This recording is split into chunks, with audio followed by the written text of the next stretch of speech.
Hi అండి. ఏం బాబు, నువ్వు నా అమ్మ చుట్టానువా అబ్బ వంక చుట్టానువా మేనత్తానా నేనేమన్నా ఆంటీ అనడానికి? సరే నా పేరు తెలియదు, ఎక్స్క్యూజ్ మీ మిస్, హలో. చిటికలేసినా బానే ఉంటది, హలో ఎక్స్క్యూజ్ మీ ఇలాంటి పదాలు వాడచ్చు కదా. ఆంటీ అనకండి అమ్మా, సరేనా? సరే ఆంటీ, ఇంకొకసారి అన్నాను. వాడు వినిపించుకోవట్లేదా? నేను కరెక్ట్ గా కమ్యూనికేట్ చేయలేకపోతున్నానా? కడుపు కన్నం తింటున్నావా ఆంటీని తింటున్నావా నాకు అర్థం కాదు.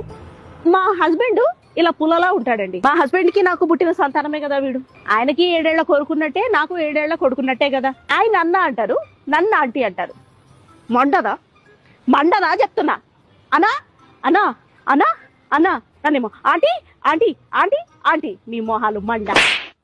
నీ వల్లే చూడు, మీ ఫ్రెండ్స్ వాళ్ళ అమ్మల్ని ఎక్స్క్యూజ్ మీ, హలో, హాయ్ అని పిలవాలి కానీ బావురు కపలాగా ఇంత నోరు తెరుచుకొని ఆంటీ ఆంటీ ఆంటీ అన్నది అర్థమైందా? కర్మరా.